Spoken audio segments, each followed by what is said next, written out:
As soon as possible. As soon as possible. What do we want to do with those words? Now, guys, back up last night, Contender Series. After the Contender Series, Dana White sits down and speaks with the media.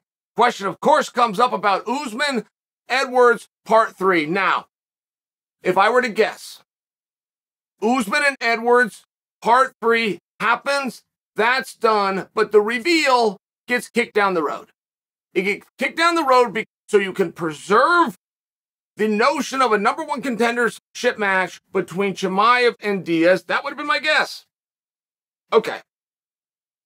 When Dana talked about doing Usman-Edwards 3, when he said, for sure we're going to do that, we're looking at venues right now in England, not just England, but it's going to be massive throughout Europe. We booked the O2 Arena. We sold it out in minutes. Think of what we could do with this big fight. And we're looking to do it as soon as possible. As soon as possible. It's very relevant. It's very relevant that you hang on to that because traditionally speaking, and we just saw this at 205 pounds, just by example, we all knew when Glover and Yuri got done, oh my goodness, we've got to redo that one. Then we get confronted with the scorecards, which is all of the judges, mathematically speaking, no matter what happens in the 5th round, as long as Glover doesn't get finished, he leaves there as the world champion. This was the simple math, and it was a great fight. We got to redo this one, and we are. But we waited 7 weeks to make that announcement, or we had to wait 7 weeks to hear that announcement. Stay with me. You can do both.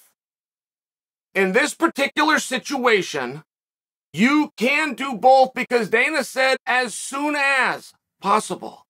So just think about it from that perspective. You could go ahead and do Chimaev versus Diaz, and you could also preserve the idea that that's for the number one contendership. Imagine that's September 10th. Imagine, if you will, prior to September 10th, we already have a date locked in for Chimaev and Usman. I'm just throwing this out there. Edwards and Usman, I'm just throwing that out there. Imagine that was locked in. You know those two are fighting, and you still are going to have your number one contenders match. Everybody waits a little bit, which we're not totally used to doing, but just imagine in that scenario, every single thing that was ever said still gets preserved and still remains so, right? Nobody has information. Nobody can give you a statement. If they don't have the information, then they're confronted with something new. Nobody knew that Usman was going to be into the contenders pool. I think that it's a big deal. I think it's a very big deal. It's something for Kamaru to wrap his head around. I imagine Kamaru Usman cannot even see straight. I imagine he cannot even think clearly right now. All Leon, get me back in there, my championship. It's in one of these situations. So this would be very good news for him.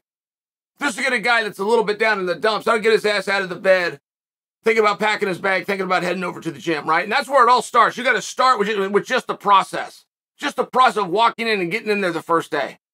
You finish a training camp, it's the last thing you want to do. The one good thing that you have at the end of training camp, you know, I don't have to see this track. I don't have to see these stairs. I don't have to see these mats. I don't have to see these weights for a while. Usman's going to need that motivation.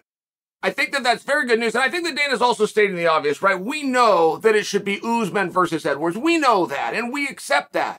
We just also understand nothing's done in this sport until it's done. Nothing.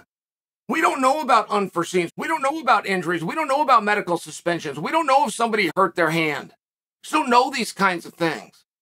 That's where you have the guys like George Masvidal that start to position themselves. You know what? George Masvidal's a fun topic, by the way. Make a case for me. Get George Masvidal a world title fight. How are you going to do it? This is an assignment. Go get George the title fight. What does that look like? Well, if you turn my own question back on me, George is going to need a win. George and his business in the three-piece in Minnesota with Leon, that story works. That needs answered for. Now, George is getting met with a massive headwind. Ben Askren is pushing back. Daniel Cormier has pushed back. Hey, you gave a guy a three-piece in Minnesota. You went off to be a big star, and you never gave the guy that you touched up an opportunity. Now, all of a sudden, he's the champion of the world, and you're coming around. I hear these things. But this is what George is going to have to deal with. George has also done a very good job of aligning himself with Leon. Can he go in and do it next? No, it's going to be Kamaru. But what if George was to be a backup fighter? Just by example, somebody gets to be a backup fighter. Some guys look at that as a punishment, but it's not. What if George was able to finagle and get himself in that position? Nobody thought they'd need him. Nobody thought they were going to use him, but they put him in that spot anyway. Great. I think an even better idea would just be if George was to go out and get a fight.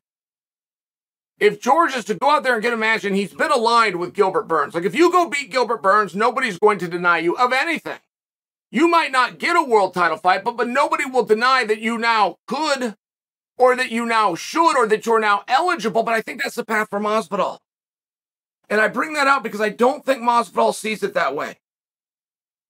Gilbert Burns had made a comment yesterday that I was supposed to, talking about himself, I was supposed to fight George Masvidal. As a matter of fact, it was even November 12th, and that's when we got revealed something was wrong with Masvidal's hand, so we're starting to push the fight. I believe that there's some motivation that George is waiting on the Gilbert because he thinks the shoe might drop on Leon. Not terrible. George isn't wrong for thinking that. If Kamaru Usman gets removed from this situation, who would you put in there with Leon? There's great options, by the way. It doesn't have to default to Masvidal. But if Colby's out for whatever reason, you've got Gilbert sitting there, you got Blahal booked up, you got Wonder Boy busy, you got Chimaev with the business with Diaz. I'm just saying, if you were to make a case for George Masvidal, you're going to take this case to the people. You're going to walk on SportsCenter. You're going to say it with a straight face, and you want to add credibility when you leave. What would the case be? How would you lay it out? 3-piece and a soda is a real thing. That event happened. George and Leon crossing paths got to happen sooner or later. How would you do it? And don't forget, I will always remind you of this. When George Masvidal wants something, if George Masvidal can't get something, George Masvidal has one thing to offer, and no one can stop him from doing it. Just putting up the belt. I love the BMF, and you guys push back on me. I talked with Ariel Helwani yesterday. I was talking about Colby Covington. I said, this is damn near a riddle.